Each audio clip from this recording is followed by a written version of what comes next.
Special educators channel. कहते हैं मंजिल उन्हीं को मिलती है, मंजिल उन्हीं को मिलती है जिनके सपनों में जान होती है, जिनके सपनों में जान होती है।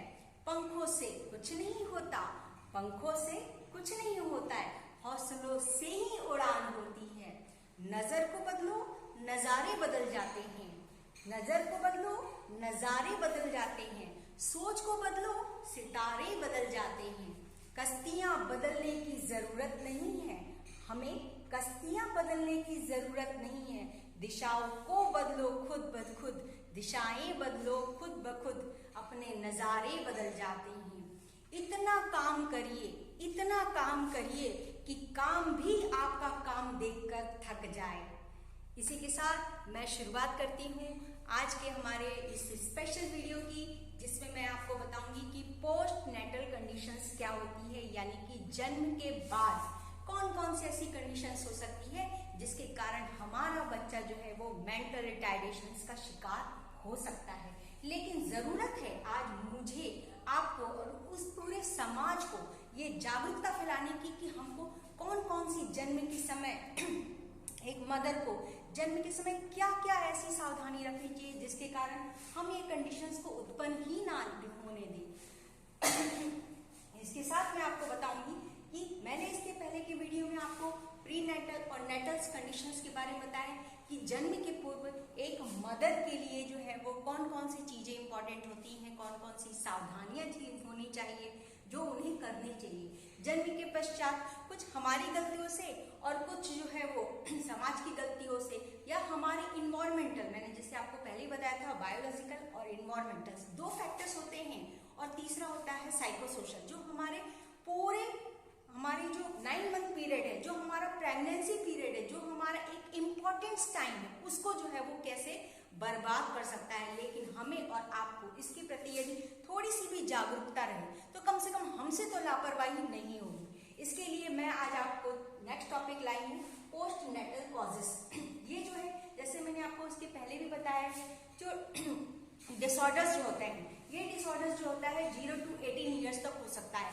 और मेंटल रिटार्डेशन एक्चुअली में क्या है?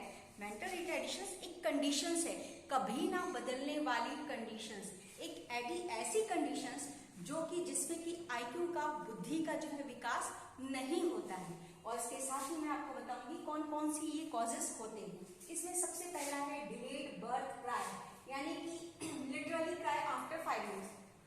हमको ये ऑब्जर्वेशन करना होता है कि बर्थ के तुरंत बाद हमारा बच्चा रोया है या नहीं रोया है। यदि वो देर से रोया है, आफ्टर 5 मिनट्स रोया है, या बिल्कुल भी नहीं रोया है, उस कंडीशंस में हम जो है सतर्क हो जाए। हमको ये सोचना चाहिए कि यहाँ पर जो है वो उसकी क्राई बहुत जरूरी है। अगर बच्चे का क्राई नहीं होता है इसका मतलब वो नॉर्मल नहीं है। इस कंडीशंस पे हमको डॉक्टर से पूछना चाहिए, डॉक्टर से सलाह लेना चाहिए, और इस बारे में हमको जरूर जानकारी प्राप्त होनी चाहिए। यदि हम देखिए, हम ये नहीं आपसे कहते हैं कि हम उस स्थिति से बच सकते हैं, लेकिन हाँ यदि थोड़ी सी सावधानी रखें तो हम जो है उस कंडीशन से निपटने के लिए खुद को तैयार कर सकते हैं।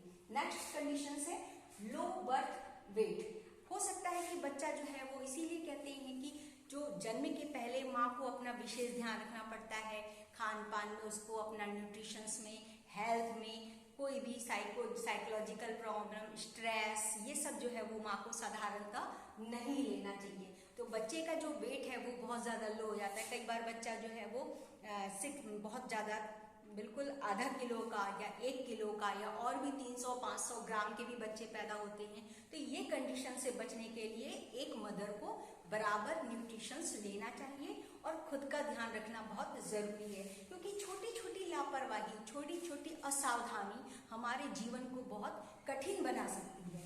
नेक्स्ट है हमारा pre maturity and post maturity. जैसा मैंने आपको बताया कि यदि प्री मैच्योर बेबी हो या पोस्ट मैच्योर बेबी हो, यदि वो बहुत ज्यादा मैच्योर ना हो पाए, उसके पूरे फिजिकली डेवलपमेंट प्रॉपर ना हो पाए, तो इस कंडीशंस में जो है हमारे लिए प्रिक्योर जो है वो बहुत ज्यादा जरूरी है।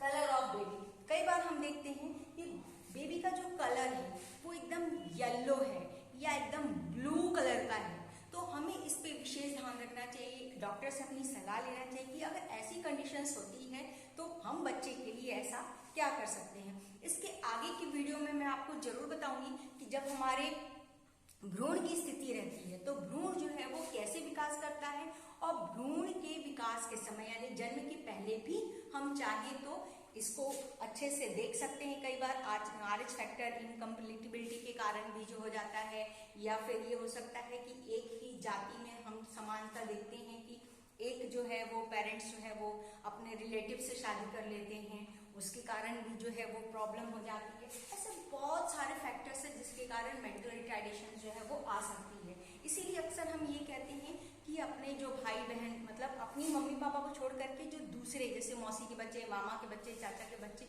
इनसे जो है विवाह हमको निषेध करना चाहिए, इनसे हमें बचना चाहिए, क्योंकि इस कंडीशंस में हमको जो है बहुत ज्यादा मुश्किलों का सामना करना पड़ सकता है। इसमें जो है अगर बेबी का कलर चेंज हो, अगर कोई प्रॉब्लम हो तो डॉक्टर से जरूर सलाह लेना चाहिए, और यदि प्रॉब्लम आ ही गई है तो उस समस्या के समाधान के लिए भी हमको तैयार रहना चाहिए। नेक्स्ट है एक्टिविटीज ऑफ बेबी।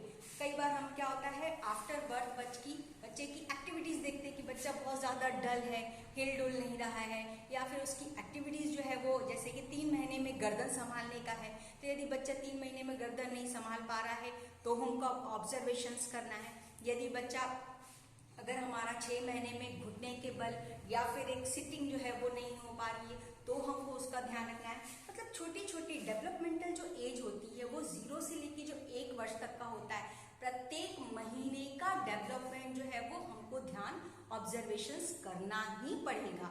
यही ऑब्जर्वेशन हमारा आगे के टारगेट को तय करता है। जैसे कि हम ही मान लेते हैं कि बच्चा जो है 3 महीने में गर्दन संभाल रहा है, 6 महीने में बैठना या फिर वो पीठ सीधी करना या फिर जो है वो क्रोलिंग करना चालू कर देता है। इसके बाद नेक्स्ट कंडीशन में 8 महीने देखते हैं कि हम बच्चा जो है वो तो 2-2 1-1 वर्ड्स बोलना शुरू कर देता। 1 ईयर में बच्चा चलना शुरू कर देता है, 9 ईयर्स में, 10 ईयर्स में, कई बच्चे 12 ईयर में चलना शुरू करते हैं। मतलब ये जो है मंथ हमारे लिए बहुत ज्यादा इंपॉर्टेंस होता है। इस कंडीशंस में कुछ बच्चे का जो वृद्धि होती है, जो डेवलपमेंट होता है, वो सबसे ज्यादा तेजी 0 ईयर से लेकर 1 ईयर्स तक होता है, जिसमें बच्चा जो है वो तेजी से, पहले बच्चा इतना सा रहता, फिर हमारे देखते देखते 1 साल में बच्चा जो है वो हमारा अच्छा खासा हो जाता है, बोलने सुनने लग जाता है। तो ये उसकी सारी एक्टिविटी को जो है हमको ऑब्जर्वेशन करना बहुत जरूरी होता है, उसको देखना बहुत जरूरी होता है बच्चे के ऑब्जर्वेशंस के लिए। फिर ऑब्वियस कन्वेनाइटल, इसमें हम क्या देखते हैं कि आफ्टर बर्थ जो है कुछ बायोलॉजिकल प्रॉब्लम के कारण जो है बच्चे को माइक्रोसेफेली हो सकता है, या फिर बच्चों को हाइड्रोसेफेली हो सकता है। बच्चे को माइक्रोसेफेली मैं आपको आगे के इसमें बताऊंगी, चैप्टर में आगे की वीडियो में बताऊंगी कि माइक्रोसेफेली किस रीजन से होता है। पहले मैं आपको बहुत ही शॉर्ट में बता देती हूँ। माइक्रोसेफेली का मतलब होता है कि एक बच्चे की सिर की आकृति क्या हो जाती है, बहुत ज्यादा छोटी हो जाती है, उसकी बॉडी के अनुपात में उसका सिर का आकृति जो है वो बहुत ज्यादा छोटी हो जाती है। इस कंडीशन में बहुत ज्यादा हाई रिस्क रहता है। सेकंड कंडीशन हो जाता है कि बॉडी के शेप से बच्चे का सिर जो है वो कई गुना बड़ा होता है, या फिर ऊपर की तरफ ये माथा जो है ये ऊपर की तरफ लंबा हो जाता है, या सिर जो है वो बहुत ज्यादा बड़ा हो जाता है। जितनी हमारी बॉडी नहीं होती उससे ज्यादा जो है हमारा सिर बड़ा हो जाता है। ये कंडीशंस में सिर में ब्रेन में पानी भरने लगता है, फिर उसमें हम लंबर पंचर करके कंटिन्यू उसका जो ब्रेन का ऑपरेशंस होते हैं, इन सब से बचने के लिए जो है हमको उस बच्चे को ऑब्जर्वेशंस करना बहुत जरूरी है, थोड़ी सी सावधानी जो है वो बरतना बहुत जरूरी है। ऐसी बहुत सारी कंडीशंस है जिससे हमें बचना पड़ेगा। जब आफ्टर बर्थ के बाद हम ये देखते हैं कि बच्चे का कोई अंग अविकसित है, या फिर उसका जो होठ है वो कटा हुआ है ना, या फिर उसका जो पैलेट है यदि ये भी कटा है, मतलब छोटी छोटी चीजें उसको जो है वो स्पीच पे प्रॉब्लम कर सकती है, उसके डेवलपमेंट पे प्रॉब्लम कर सकती है। वो बच्चा हो सकता है कि होठ के कटे होने के कारण, या फिर कोई फेस में कोई एबनॉर्मलिटीज हो, जॉ नहीं बना हो, या आउटर हो या इनर हो, ऐसा जॉ के कारण प्रॉब्लम्स कोई होता है तो भी उस बच्चे को जो है बोलने में प्रॉब्लम होती है। और ये जरूरी नहीं है कि ये केवल बोल सुन नहीं सकता, हो सकता है साथ उसके मेंटल रिटार्डेशंस भी हो, या ये भी हो सकता है कि अकेला उसको स्पीच की प्रॉब्लम हो और बच्चे का जो ब्रेन है वो नॉर्मल। ऐसी बहुत सारी कंडीशन है, छोटी छोटी माइक्रो चीजें हैं जिसको हमको जानना समझना बहुत जरूरी है। इसके बाद आता है विजुअल ऑडिटरी ट्रेनिंग। हो सकता है उस बच्चे को देखने में और सुनने में प्रॉब्लम हो। इसीलिए जब हम बच्चों का टेस्ट करते हैं तो अधिकतर टाइम देखते हैं कि बच्चे की हर एक्टिविटीज़ को हम ऐसे हिला के देखते हैं कि बच्चा हंस रहा है कि नहीं, आवाज़ की दिशा में कान करके सुन रहा है। इसके आगे की वीडियो में मैं आपको बताऊंगी कि कैसे इन बच्चों के स्पीच जो है वो हम डेवलपमेंट कर सकते हैं, हम इस बच्चों में कम्युनिकेशंस डेवलप कर सकते हैं, कैसे उस बच्चों को हियरिंग की आदत सिखा सकते हैं, कैसे जैसे हम देखते हैं छोटे छोटे बच्चे खेलते हैं, जैसे बिल्ली की आवाज़ अचानक रहती है म्याऊ, तो बच्चा एकदम चौंकता है, या मम्मी पापा को देखते हैं तो फिर हम वैसा वाला गेम खेलते हैं कि मम्मी आ गई, पापा आ गई, बच्चा एकदम देखकर एक्साइटेड हो जाता है। ये सारी चीज़ें जो है वो बहुत ज़्यादा हमारे लिए छोटी छोटी चीज़ें हैं, लेकिन ये बहुत ही इंपॉर्टेंट होता है। Infections and septicaemia, infection of the blood, यदि ब्लड में कोई इन्फेक्शन हो, जैसे कई बार क्या होता है कि नेगेटिव जो AB नेगेटिव ग्रुप है ना, वो कई बार जो है वो बहुत ज़्यादा इफेक्ट करता है। हर बार ज़रूरी नहीं है, पर फिर भी जो है कई बार वो ब्लड की एबनॉर्मल के कारण जो है ये सब प्रॉब्लम हो सकती है, इन्फेक्शंस ब्लड में हो सकता है ना। नेक्स्ट पॉइंट है हमारा ट्रॉमा या इंजरी आफ्टर बर्थ। यदि बच्चे के ब्रेन में, हमारा कहते हैं कि बच्चों को जो है वो बहुत ज़्यादा सेफ्ट में रखना पड़ता है, यहाँ जो है बच्चे का बहुत ज़्यादा एकदम सॉफ्ट रहता है, इसमें चोट नहीं लगना चाहिए।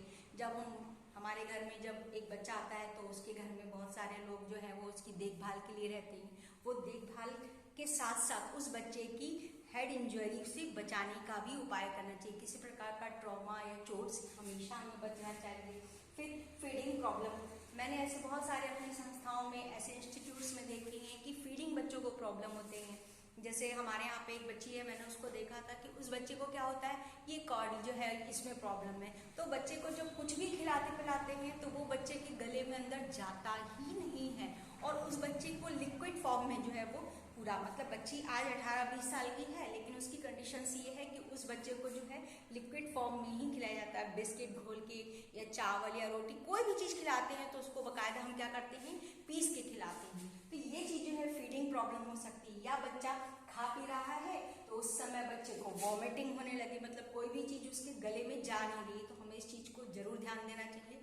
गले में नहीं जा रहा है, बच्चा उल्टी कर रहा है, फिर उसके बाद बच्चा जो है वो कोई भी चीज़ दिया जाता है तो थूक दिया जाता है, या बच्चे को सकिंग में प्रॉब्लम हो, इसके लिए हम बच्चों को आगे स्पीच थेरेपी देते हैं।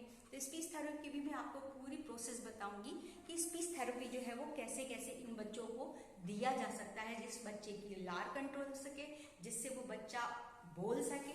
इसके लिए जो है बच्चों को सकिंग करना सिखाते हैं और स्वेलिंग करना, मतलब खाने को चबाना और सक करना, दोनों चीज़ें जो है हम इन बच्चों को सिखाते हैं। तो ये जो चीज़ें हैं वो आफ्टर जो है बहुत ज़रूरी होता है नेटल कंडीशंस में। दूसरा होता है फिट आना, यदि बच्चे को बार बार फिट आता है तो हम लोगों को ज़रूर डॉक्टर को दिखाना चाहिए, साइकेट्रिक से दिखाना चाहिए, उसकी दवाइयाँ प्रॉपर लेनी चाहिए।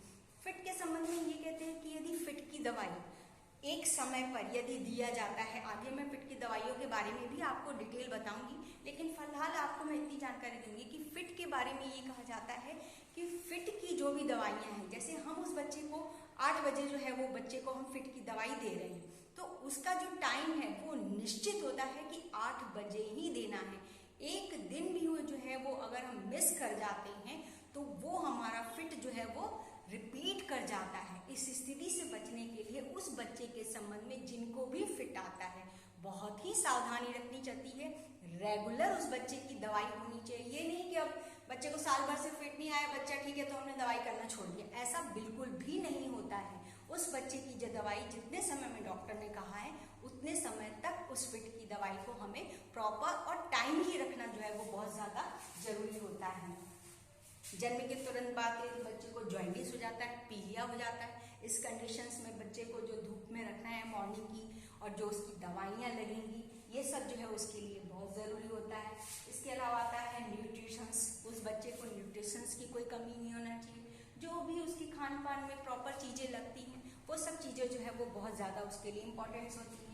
डेवलपमेंट, अगर बच्चे का डिले डेवलपमेंट है, मतलब हम ये देखते हैं कि यदि सामान्य बच्चों के समान जो है वो बच्चा जो है डेवलपमेंट नहीं कर पा रहा है, इस कंडीशंस में जो है हम उस बच्चे को सावधानी पूर्वक अन्य बच्चों की तुलना में यदि उसका डिले डेवलपमेंट है तो उसको कवर करने के लिए हमें स्पेशल एजुकेटर्स की मदद लेनी चाहिए, डॉक्टर्स की मदद लेनी चाहिए, जो हमको ये बताएंगे